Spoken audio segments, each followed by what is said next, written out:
ప్రభావతి స్కూల్లో ప్రెగ్నెంట్ అయిన స్టూడెంట్ షాక్లో ప్రభావతి, ప్రమాదం నుంచి ప్రభావతిని కాపాడిన మీనా. అసలు ఇదంతా ఎలా జరగబోతుందనేది ఈ వీడియోలో తెలుసుకుందాం. అంతకంటే ముందుగా ఇప్పటివరకు వీడియోని లైక్ చేయకపోతే వెంటనే లైక్ చేయండి. మీరు చేసే లైక్ మాకు ఎంతో మోటివేషన్ ఇస్తుంది. ప్రభావతి అయితే పిల్లలందరికీ కూడా డ్యాన్స్ నేర్పిస్తూ ఉంటుంది. అలా డ్యాన్స్ నేర్పించేటప్పుడు అందులో డ్యాన్స్ చేస్తున్న అమ్మాయి కళ్ళు తిరిగి పడిపోతుంది. అలా కళ్ళు తిరిగి పడిపోవడంతో అప్పుడే ప్రభావతి, కామాక్షి, అలాగే అమ్మాయిని ప్రేమించిన అబ్బాయి అందరూ కూడా షాక్ అయిపోతూ ఉంటారు. అప్పుడే ఇక ప్రభావతి అయితే ఇక వెంటనే నీళ్లు తీసుకురా కామాక్షి అని అంటూ ఉంటుంది. కామాక్షి అయితే ఇక వాటర్ తీసుకొస్తుంది. వాటర్ తీసుకొచ్చిన తర్వాత ఇక అబ్బాయి అయితే హాస్పిటల్కి తీసుకువెళ్దాం, డాక్టర్ నన్న పిలిపించండి అని అంటూ ఉంటాడు. రే, నువ్వు ముందు వెనక్కి వెళ్ళుంచో అని అంటూ ఉంటుంది కామాక్షి. అప్పుడే ఇక కామాక్షి నీళ్లు చల్లు ముందు ప్రభావతి, తర్వాత చూద్దాము అని నీళ్ళు అయితే చల్లుతారు. నీళ్లు చల్లినా కూడా ఆ అమ్మాయి అయితే స్పృహలోకి రాదు. ఇదేంటి, నీళ్లు చల్లినా కూడా స్పృహలోకి రావడం లేదు? ఒకవేళ స్పృహలోకి రావడం లేదంటే ఏదైనా ప్రమాదమేమోనే అని అంటూ ఉంటుంది కామాక్షితో ప్రభావతి. నువ్వేమీ కంగారు పడకు, నేను ఇప్పుడే డాక్టర్కి ఫోన్ చేస్తాను ఆగు అని కామాక్షి డాక్టర్కి అయితే ఫోన్ చేస్తుంది. అలా ఫోన్ చేసిన తర్వాత ఇక డాక్టర్ అయితే వస్తుంది. డాక్టర్ వచ్చేసరికి స్టూడెంట్ సహాయంతో అమ్మాయిని బెడ్ మీద అయితే పడుకోబెడతారు. అలా బెడ్ మీద పడుకోబెట్టిన తర్వాత ఇక డాక్టర్ అయితే వస్తుంది. ఏమైంది అని అడుగుతూ ఉంటుంది. సడన్గా డ్యాన్స్ చేస్తూ తను కళ్ళు తిరిగి కింద పడిపోయింది డాక్టర్, ఒకసారి చెక్ చేయండి, నీళ్లు చల్లినా కూడా తను స్పృహలోకి రావడం లేదు అని కామాక్షి, ప్రభావతి డాక్టర్తో చెప్తూ ఉంటారు. అప్పుడు ఇక అబ్బాయి అయితే చాలా టెన్షన్ పడిపోతూ ఉంటాడు. అప్పుడు ఇక పిల్లలందరూ ఆ అబ్బాయి కూడా బయటే నుంచుంటారు. అలా నుంచోవడంతో లోపల అమ్మాయికి అయితే చెకప్ చేస్తూ ఉంటుంది డాక్టర్. ముందు సెటస్కోప్తో తను గుండెల మీద చెక్ చేస్తూ ఉంటుంది. చెక్ చేసిన తర్వాత ఏమీ ప్రమాదం లేదు, మీరు కంగారు పడకండి, హార్ట్ బీటు బాగానే కొట్టుకుంటుంది అని అంటూ ఉంటుంది. దాంతో ఇంకా ప్రభావతి అయితే ఊపిరి పీల్చుకుంటుంది. మరి ఎందుకు కళ్ళు తిరిగి పడిపోయింది తను అని కామాక్షి అడుగుతూ ఉంటే, నేను ఒక ఇంజెక్షన్ చేస్తాను, తను వెంటనే స్పృహలోకి వస్తుంది అని ఇంజెక్షన్ అయితే చేస్తుంది. అలా ఇంజెక్షన్ చేసిన తర్వాత ఆ అమ్మాయి అయితే సడన్గా పైకి లేచి వాంతులు చేసుకుంటుంది. వాంతులు చేసుకొని మళ్ళీ వచ్చి బెడ్ మీద పడుకోమని డాక్టర్ చెప్పడంతో పడుకుంటుంది. అప్పుడే చెయ్యి పట్టుకొని చూస్తుంది. అప్పుడు డాక్టర్కి పూర్తిగా అర్థమైపోతుంది, ఈ అమ్మాయి మీ కూతురా అని ప్రభావతిని అడుగుతూ ఉంటుంది. అప్పుడే అమ్మాయి మా కూతురు కాదు, మా స్టూడెంటు, అయినా నేను కన్న కూతురులాగే చూసుకుంటాను, మా స్టూడెంట్స్ని మా పిల్లల్లాగా చూసుకుంటాను అని ప్రభావతి అంటూ ఉంటుంది. ఓకే, అయితే మీరు అమ్మమ్మ కాబోతున్నారు అని అంటూ ఉంటుంది ప్రభావతిని డాక్టర్. అయితే ఒక్కసారే కామాక్షి అలాగే లోపలికి తొంగి చూస్తున్న ఆ అమ్మాయి లవర్ అయితే షాక్ అయిపోతూ ఉంటారు. అప్పుడే ప్రభావతి, నేను అమ్మమ్మని కావడం ఏంటి అని అడుగుతూ ఉంటుంది. అదేనండి, ఈ అమ్మాయి ప్రెగ్నెంట్, మీ అమ్మాయిలాగే చూసుకుంటానంటున్నారు కదా, కాబట్టి ఈ అమ్మాయి ప్రెగ్నెంట్ అయితే మీరు అమ్మమ్మే కదా, అందుకని అన్నాను అని అనగానే ప్రభావతి ఒక్కసారి షాక్ అయిపోతూ ఉంటుంది. ప్రభావతి షాక్ అయిపోతూ ఏంటండి మీరు చెప్పేది అని అంటూ ఉంటుంది.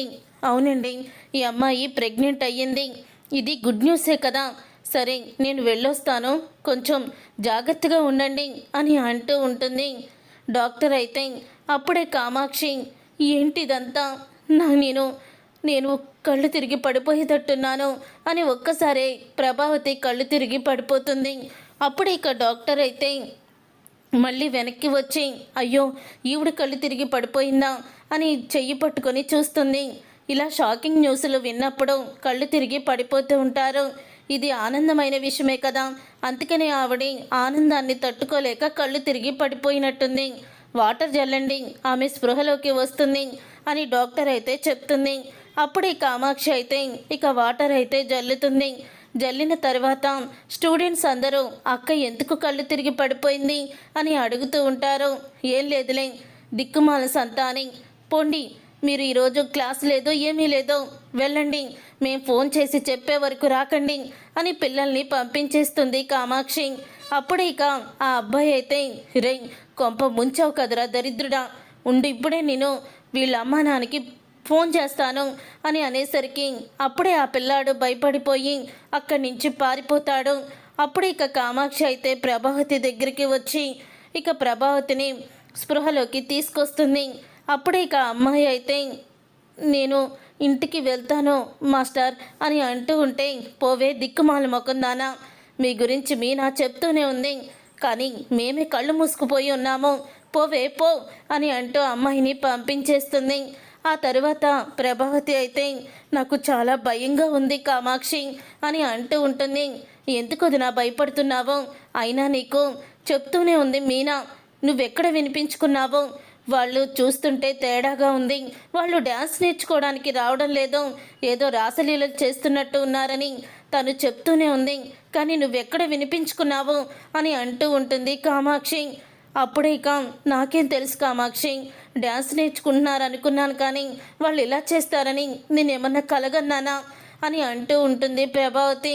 అది నిజమే వదిన, నువ్వు మాత్రం ఏం చేస్తావు, వాళ్ళు ఈ డ్యాన్స్ క్లాస్కి వచ్చింది అందుకనే వాళ్ళు ఇప్పుడు మనకి కనిపించకుండా పోయారు. ఆ అబ్బాయి అయితే పారిపోయాడు. కొన్ని రోజులు నువ్వు ఈ డ్యాన్స్ స్కూలు పెట్టకపోవడమే కరెక్టు, ఎందుకంటే నీతో పాటు నన్ను కూడా పోలీసులు వచ్చి అరెస్ట్ చేస్తారేమో అని అంటూ ఉంటుంది కామాక్షి. నన్ను ఇంకా ఎందుకు భయపెడతావు కామాక్షి అని అంటూ ఉంటుంది ప్రభావతి. సరేలే కానీ పద వెళ్దాం, ఇంటికి డ్రాప్ చేయనా ఇంటి దగ్గర అని అడుగుతూ ఉంటుంది కామాక్షి. అయితే వద్దులే కామాక్షి, మెల్లిగా నేనే వెళ్తానులే అని ప్రభావతి అయితే ఇక ఇంటికైతే వస్తుంది. ప్రభావతి ఇంటికి వచ్చి ఇక గదిలోనే కూర్చొని ఉంటుంది. అత్తయ్య కాఫీ తీసుకురమ్మంటారా అని మీనా అడుగుతూ ఉంటే, ఏయ్ ఎందుకు నన్ను ఇలా విసిగిస్తున్నావో, ఒకవేళ తాగాలనిపిస్తే నేను అడిగి తాగుతాను కదా, పోవే బయటికి అని అంటూ మీనాని తిడుతుంది. ఏమైంది అత్తయ్య, ఒంట్లో ఏమన్నా బాలేదా అని అడుగుతూ ఉంటుంది మీనా. నన్ను ఒంటరిగా వదిలేసాయి, నువ్వు బయటికి వెళ్ళు అని మీనాని విసుక్కుంటుంది. అప్పుడు ఇక మీనా అయితే ఇక బయటికి వచ్చేస్తుంది. ఈలోగా రవి అలాగే శృతి ఇద్దరు కూడా పాటలైతే పెట్టుకుంటారు. ఇక పాటలు పెట్టుకొని డ్యాన్స్ అయితే వేస్తూ ఉంటారు. ఇంతలో బాలు అయితే వస్తాడు. రవి శృతి డ్యాన్స్ వేయడం చూసి తను కూడా ఇక ఆ పాటలు విని డ్యాన్స్ అయితే వేస్తూ ఉంటాడు. బాలు ఇక ముగ్గురు కలిసి డ్యాన్స్ వేస్తూ ఉంటే ఇంతలో మీనాని పిలుస్తాడు బాలు. అయితే మీనా బయటికి రా మీనా, చూడు వీళ్ళిద్దరు ఎలా డ్యాన్స్ చేస్తున్నారో, రా మనం కూడా వేద్దాము అని ఇక అందరూ కలిపి డ్యాన్స్ వేస్తూ ఉంటారు. అప్పుడే సత్యం వాళ్ళని చూసి చాలా అంటే ఆనందపడుతూ ఇక నవ్వుకుంటూ ఉంటాడు. ఏంటి ఈ సంత, అసలు ఏంటి గోల, ప్రశాంతంగా ఉండనివరా ఇంట్లో అని ప్రభావతి తిడుతూ ఉంటుంది. పిల్లలు సందడిగా ఇల్లంతా కూడా ఉంటే నువ్వేంటే అలా విసుక్కుంటున్నావో, ఇలాంటి సందడి ఏ ఇంట్లోనా ఉంటుందా అని అడుగుతూ ఉంటాడు సత్యం. ఏంటండి ఉండేది, వీళ్ళేమన్నా చిన్నపిల్లలా అని చెప్పి విసుక్కుంటూ ఉంటుంది ప్రభావతి. అలా ప్రభావతి విసుక్కుంటూ ఉండంగానే ఇంతలో ఇక ఆ అమ్మాయికి సంబంధించిన బంధువులందరూ కూడా వచ్చేస్తారు. అప్పుడే వాళ్ళు వచ్చి ప్రభావతి బయటికి రానివ్వు అని అంటూ ఉంటారు. అయినా ప్రభావతి వాళ్ళ పిలుపు విని భయపడిపోతుంది. ఎవరో అరుస్తున్నారేంటి అని అనుకుంటూ ఉంటాడు బాలు. అలా బాలు బయటికి వెళ్ళబోతూ ఉండగా వాళ్ళందరూ కూడా లోపలికైతే వచ్చేస్తూ ఉంటారు. ఇక లోపలికి వచ్చేస్తున్న వాళ్ళని చూసి అప్పుడే ఇక బాలు అయితే, ఎవరు మీరు, ఏంటి అలాగా చెప్పా పెట్టకుండా లోపలికి వచ్చేస్తున్నారు, చెప్పండి ఎవరు మీరు అని అడుగుతూ ఉంటాడు బాలు. ఇక్కడ ప్రభావతి ఎవరు అని అడుగుతూ ఉంటే, నేనే ప్రభావతిని, అయినా ప్రభావతి ఎవరని అలా మాట్లాడతారేంటి, ప్రభావతి గారు లేరా అని అడగాలి కానీ అని అంటూ ఉంటుంది ప్రభావతి. ఏమ్మా పెద్దదానివి కదా, డ్యాన్స్ క్లాస్కి మా అమ్మాయిని పంపిస్తే నువ్వు చేసిన పనేంటి అని అడుగుతూ ఉంటారు వాళ్ళైతే. అప్పుడే ప్రభావతి ఒక్కసారి షాక్ అయిపోతూ ఉంటుంది. మా అమ్మాయిని సర్లే డ్యాన్స్ నేర్చుకుంటుంది కదా అని, పద్ధతిగా ఉన్నావు కదా అని మీ డ్యాన్స్ క్లాస్కి పంపిస్తే నువ్వు చేసిన పనిదా అని అడుగుతూ ఉంటారు. అసలు ఏంటి మీరు, మా అమ్మ ఏం చేసింది, తను డ్యాన్స్ నేర్పింది, అయినా తనకి డ్యాన్స్ రాదు, మేము ఒప్పుకుంటాము, ఏదో అలా నేర్పింది, ఏదో కొద్దో గొప్ప నేర్పుతుంది కదా, అంత మాత్రాన్ని మీరు ఇంతలా మన మనుషుల్ని వేసుకొచ్చి డ్యాన్స్ రాలేదని గొడవ చేస్తారా ఏంటి మా మీద అని బాలు అడుగుతూ ఉంటాడు. ఏవయ్యా, మేము డ్యాన్స్ రాలేదని ఇంతమంది వచ్చి గోల్ చేస్తామని అనుకుంటున్నావా ఏంటి నువ్వు అని అడుగుతూ ఉంటాడు ఒక అతనైతే. మరి మీరు చెప్పేది అలాగే ఉంది అని అంటూ ఉంటాడు బాలు. మేము మా అమ్మాయికి డ్యాన్స్ బాగా రాలేదని మేము అడగడానికి గొడవ పెట్టడానికి రాలేదయ్యా. డ్యాన్స్ స్కూల్ చెప్పి మీ అమ్మ చేసిన నిర్వాకం అడగడానికి వచ్చాము అని అంటూ ఉంటాడు అతను. అప్పుడే మా అమ్మ చేసిన నిర్వాకమా ఏంటది? డ్యాన్స్ నేర్చుకోమని మా అమ్మాయిని డ్యాన్స్ స్కూల్కి పంపిస్తే ఆ డ్యాన్స్ స్కూల్లో మా అమ్మాయి ప్రెగ్నెంట్ అయ్యింది అని అనగానే ఒక్కసారి అందరూ కూడా షాక్ అయిపోతూ ఉంటారు. ఇక షాక్ అయిపోతూ ఉండగా ఏంటి ప్రెగ్నెంట్ అయ్యిందా అని అంటూ ఉంటే, అవును, ఈ డ్యాన్స్ స్కూల్లో మా అమ్మాయితో పాటు మా అమ్మాయిని ఏడిపించేవాడు ఒకడున్నాడు, వాడు కూడా జాయిన్ అయ్యాడు. వాడు జాయిన్ అయినట్టు మాకు తెలీదు. వీళ్ళిద్దరూ డ్యాన్స్ నేర్చుకుంటామని చెప్పి డ్యాన్స్ స్కూల్కి వెళ్ళి ఇలాగా నిర్వాకం చేశారు. ఆ అబ్బాయితో మా అమ్మాయి డ్యాన్స్ క్లాసులు నేర్చుకోలేదు అని అంటూ ఉంటాడు తండ్రి. అయితే అప్పుడే ఇక ఆ మాట విని, అయినా నేనేం చేస్తాను, మీ అమ్మాయికి నేను డ్యాన్స్ నేర్పుదామని పిలిపించాను, కానీ మీ అమ్మాయి ఆ అబ్బాయి ఇద్దరు కూడా ఇలా ఒకటవుతారని ప్రెగ్నెంట్ తెచ్చుకుంటుందని నేనేమన్నా కలగన్నానా ఏంటి అని అంటూ ఉంటుంది ప్రభావతి. అయినా డ్యాన్స్ క్లాస్కి వచ్చినప్పుడు పిల్లలు ఏం చేస్తున్నారో, వాళ్ళ ప్రవర్తన ఎలా ఉందో పట్టించుకోవాల్సిన అవసరం టీచర్గా ఒక బాధ్యతగా మీకు లేదా? అలాంటప్పుడు పట్టించుకోలేనప్పుడు నీకెందుకమ్మా డ్యాన్స్ క్లాసు అని అడుగుతూ ఉంటారు. ఏదో పెద్ద డ్యాన్స్ టీచర్ లాగా బిల్డప్ ఇస్తూ పిల్లల్ని తీసుకువచ్చి మా స్కూల్లో జాయిన్ చేయండి, మేము నేర్పుతాము అంటూ పిల్లలు వచ్చాక వాళ్ళని పట్టించుకోకుండా కబుర్లు చెప్పుకుంటూ కూర్చున్నారా అని అంటూ ఉంటాడు అతను. అప్పుడే ఇక ఆ మాట విని, ఆగండి, అసలు ఏంటి మీరు, మీ సంగతి ఏంటో చెప్పండి. అయినా దీంట్లో మా అమ్మ తప్పేముంది? మీ అమ్మాయికి ఆ మాత్రం బుద్ధి లేదా? డ్యాన్స్ స్కూల్కి అని చెప్పి వచ్చి ఆ అబ్బాయితో అలా రాసలీలలు జరిపి ప్రెగ్నెంట్ తెచ్చుకుంది. మీకు మీ పెంపకం అలాంటిదా? ఆ మాత్రం భయం లేదా తనకి అని అడుగుతూ ఉంటాడు బాలు. మా అమ్మ కేవలం డ్యాన్స్ మాత్రమే నేర్పుతుంది, వాళ్ళు ఎక్కడికి వెళ్తున్నారో ఎలా ప్రవర్తిస్తున్నారో అన్నీ ఎలా చూసుకుంటుంది అని అంటూ ఉంటే, అప్పుడే ఇంకా వాళ్ళైతే అంటూ ఉంటారు, అంటే మీ అమ్మగారిది ఏమీ తప్పు లేదని వెనకేసుకొస్తున్నారా అని చెప్తూ ఉంటే, చూడండి, తప్పు జరిగిపోయింది, అది ఎవరిదన్నదన్నది మనం ఇప్పుడు తేల్చలేము. మీ అమ్మాయి ఆ అబ్బాయి ప్రేమించుకున్నారేమో, వాళ్ళిద్దరికీ పెళ్లి చేయండి అని అంటూ ఉంటాడు బాలు. అసలు ఆ అబ్బాయి ఎక్కడున్నాడో, నిన్నే పారిపోయాడు అని అంటూ ఉంటాడు అతనైతే. అయినా మా అమ్మాయిని పంపిస్తే ఈ పరిస్థితికి తీసుకొస్తావా నిన్ను అని అంటూ ఆ పిల్ల తల్లి అయితే ఇక జనంలో నుంచి పరిగెత్తుకుంటూ ప్రభావతిని కొట్టడానికైతే వస్తుంది. అప్పుడే ఇక మీనా అయితే కొంగు బిగించి ప్రభావతిని కొట్టబోతున్న ఆవిడ చెయ్యి పట్టుకుంటుంది. ఏంటి మాట్లాడుతుంటే కొట్టడానికి వస్తున్నావు? అయినా మీ అమ్మాయికి బుద్ధి లేదా? నీ పెంపకం ఎలా ఏడ్చిందా? మా అత్తగారి మీద చెయ్యి పడిందంటే నేను అమ్మూర్లా మారిపోతాను. మా అత్తగారి మీద చెయ్యి పడిందంటే మాత్రం ఊరుకునే ప్రసక్తే లేదు అని అంటూ ఆవిడ్ని వెనక్కి తోసేస్తుంది. దాంతో ఒక్కసారి ప్రభావతి మీనా తెగింపు చూసి షాక్ అయిపోతూ ఉంటుంది. అందరూ కూడా షాక్ అయిపోతూ ఉంటారు. మా అమ్మాయి ప్రెగ్నెంట్ అయిందని, దీనికి కారణం ఈవిడే అని మేము అడగడానికి వస్తే మా మీదే దౌర్జన్యం చేస్తారా? ఇప్పుడే పోలీస్ స్టేషన్కి వెళ్ళి కంప్లైంట్ ఇస్తాము అని వాళ్ళైతే అంటూ ఉంటారు. చూడండి, మీకు జరిగింది అన్యాయమే, నేను కాదనడం లేదు, కానీ ఇప్పుడు ఆ అబ్బాయి ఎక్కడున్నాడో మీకు తెలియదు కాబట్టి మీరు ఇలా అంటున్నారు. ఆ అబ్బాయి ఎక్కడున్నా సరే నేను తీసుకువచ్చి మీ ముందు నిలబెడతాను, అప్పుడు మీరే నిర్ణయించుకోండి ఏం చెయ్యాలో అనేది అని అంటూ ఉంటాడు బాలు.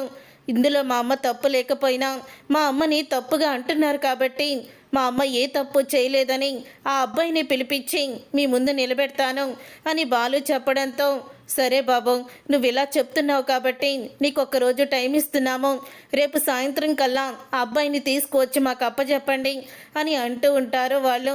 ఇక అనేసి వెళ్ళిపోతారు. దాంతో ఇక ప్రభావతి అయితే ఈ గొడవంతా చూసి కుప్పకూలిపోతుంది. ఇక కుప్పకూలిపోయి షాక్లో ఉండిపోతుంది. అప్పుడే మీనా అయితే వాటర్ తీసుకువచ్చి అత్తయ్య అత్తయ్య వాటర్ తాగండి అత్తయ్య, తీసుకోండి అత్తయ్య అని చెప్పి ఇక మంచినీళ్ళు అయితే ఇస్తూ ఉంటుంది. ఏంటి రోహిణి అలా చూస్తున్నావు? మా అమ్మకి గాలాడతలేదు, ఓసారి ఆ విసునికర్తో విసురు అని అంటూ ఉంటాడు మనోజ్. ఏంటి విసిరేది అని అనుకుంటూ విసుక్కుంటూ ఇక విసురుతూ ఉంటుంది. ఇప్పుడు ఆంటీని వాళ్ళు పోలీస్ స్టేషన్కి తీసుకువెళ్తే అమ్మో ఆంటీ పరిస్థితి ఏంటి అని అంటూ శృతి అయితే మొదలు పెడుతుంది. అప్పుడు ఆంటీ పరువు మొత్తం పోతుంది. ఇలాగే ఏమీ తెలియక అలా కూర్చొని ఉండిపోతుంది షాక్లో. కూర్చొని ఉండిపోవడం కాదు, ఏ అర్ధరాత్రం అలా రోడ్డు మీద పరువు పోయింది కదా అని షాక్లో ఉండిపోయి నడుచుకుంటూ వెళ్తూ ఉంటుంది. అలా నడుచుకుంటూ వెళ్తూ ఉన్న అత్తయ్య గారిని ఏ లారీ వచ్చి గుద్దేస్తుంది, తను చనిపోతుంది అని అంటూ శృతి అయితే మొదలు పెడుతుంది. ప్రభావతిని భయపెడుతూ ఉంటుంది. అప్పుడే ఇక మీనా అయితే నువ్వు ఊరుకో శృతి, అత్తయ్య ఇప్పటికే చాలా భయపడిపోతూ ఉన్నారు, ఇంకా భయపెడతావేంటి అని అంటూ ఉంటుంది మీనా. అప్పుడు ఇక సత్యం అయితే అప్పుడు మీనా చిలక్కి చెప్పినట్టు చెప్పింది. అలాగే వాళ్ళిద్దరూ కూడా ఇలాంటి భంగిమలో ఉన్నారు అని ఆ రోజు డ్యాన్స్ కూడా చేసి చూపించింది. అయినా సరే నీకు అర్థం కాలేదు. మీనా చెప్తూనే ఉంది వాళ్ళ ప్రవర్తన ఏదో తేడాగా ఉంది, మీరు పట్టించుకోకపోతే తర్వాత చాలా పరిస్థితి దారుణంగా ఉంటుంది అని చెప్పి.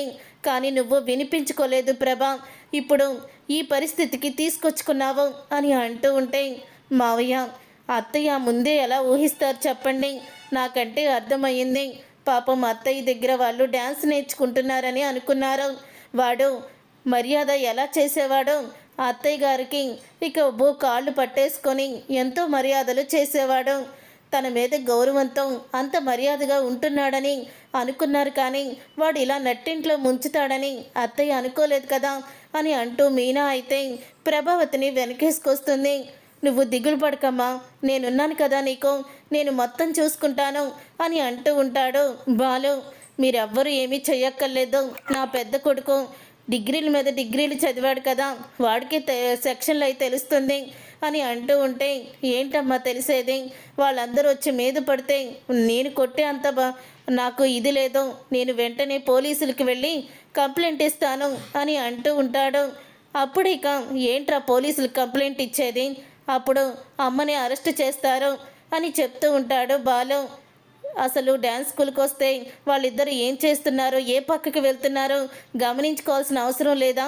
మీ వల్లే అమ్మాయి ప్రెగ్నెంట్ అయిందంటూ రివర్స్ అయ్యి అమ్మని జైల్లో పెడతారు అని అంటూ ఉంటే అప్పుడు ఏం చేస్తాను, లాయర్ని మాట్లాడతాను అని అంటూ ఉంటాడు మనోజ్. లాయర్ని మాట్లాడి మన పరువు మనమే తీసుకుంటామా ఏంటి, మీరేమీ కంగారు పడకండి, ఆ అబ్బాయి ఎక్కడున్నాడో వెతికి తీసుకొస్తే ఖచ్చితంగా ఇక వాళ్ళు మనల్ని ఏమి అనరు, ఎలాగో వాళ్ళిద్దరూ ప్రేమించుకున్నారు కాబట్టి వాళ్ళిద్దరికీ పెళ్లి చేస్తారు పెద్దవాళ్ళు అని చెప్తూ ఉంటాడు బాలు. అవునత్తయ్య మీరేమీ కంగారు పడకండి అని అంటూ మీనా అయితే సర్ది చెప్తూ ఉంటుంది. అయినా అత్తయ్య మీరు డ్యాన్స్ నేర్పుతున్నారా, వెళ్ళి కామాక్షి పిన్నితో కూర్చొని కబుర్లు చెప్తున్నారా అని అంటూ ఉంటుంది రోహిణి అయితే. మీరు ఇటువంటి గొడవలు ఇంటి మీదకి తీసుకువస్తే చూసే వాళ్ళందరూ ఏమనుకుంటారు అని రోహిణి చెప్తూ ఉంటుంది. అయినా మీ స్టూడెంట్స్ ప్రవర్తన మీకు అర్థం కాలేదా అని అనగానే అప్పుడే మీనా ఏంటి రోహిణి, అత్తయ్య ఇప్పటికే భయపడిపోతున్నారు, తన వల్లే ఇంత పెద్ద పొరపాటు జరిగిందని. అత్తయ్య నాట్యంలో ఎంతో బాగా నేర్పిస్తారు, కానీ వాళ్ళు ఇదే అవకాశాన్ని తీసుకొని ముందే అమ్మాయి ఆ అబ్బాయిని ప్రేమించుంటుంది, అందుకని డ్యాన్స్ స్కూల్లో వాళ్ళిద్దరూ కలిపి జాయిన్ అయ్యారు. జాయిన్ అయ్యి ఇదే మంచి అవకాశం అన్నట్టుగా వాళ్ళు తొందరపడ్డారు అని చెప్తూ ఉంటుంది మీనా. అత్తయ్య మీరేమీ దిగులు పడకండి, ఎవ్వరొచ్చినా సరే మిమ్మల్ని ఎవ్వరు ఏమీ చెయ్యలేరు, నేనున్నాను అని అంటూ ఉంటుంది మీనా. అప్పుడు ఇక సత్యమైతే అది కాదమ్మా మీనా, ఇప్పుడు వాళ్ళందరూ కూడా అసలు కొట్టడానికే వస్తున్నారు, రేపటి రోజున ప్రభావతి బయటికి వెళ్తే నువ్వు డ్యాన్స్ స్కూల్ పెట్టి ఒక అమ్మాయి జీవితాన్ని నాశనం చేయాలని చూసావా, ఆ మాత్రం నీకు తెలీదా అని అందరూ కూడా ఆడిపోసుకుంటారు. అప్పటికి నేను చెప్తూనే ఉన్నాను ప్రభావతికి డ్యాన్స్ స్కూల్ వద్దని, ఎక్కడ వినిపించుకుంది తను అని అంటూ ఉంటే ఆ మాట విని అప్పుడే ఇక ప్రభావతి ఏంటండి అర్థం చేసుకోకుండా అలా మాట్లాడతారు, అసలే భయంగా ఉంటే అని అంటూ ఉంటుంది. మరి ముందు ఈ ఏడుపంతా ఏమైపోయింది అని చెప్పి తిడుతూ ఉంటాడు సత్యం. నాన్న అమ్మని ఏమనొద్దు నాన్న అని బాలు చెప్తాడు. అనకపోతే ఎలాగ్రా, ఆ మాత్రం అమ్మకి తెలీదా ఏంటి అని చెప్పి మనోజ్ అంటూ ఉంటే, ఎప్పుడు కూడా నాకు సపోర్ట్ చేసే ఈ రోహిణి మనోజ్ ఈరోజు నాదే తప్పని తిడుతున్నారు. ప్రతి విషయంలో మీనాని బాలుని ఏదోటి అంటూనే ఉంటాను, కానీ వీళ్ళు నా తప్పు ఏమీ లేదని వాళ్ళు నన్ను కొట్టడానికి వస్తే మీనా అడ్డుకుంది.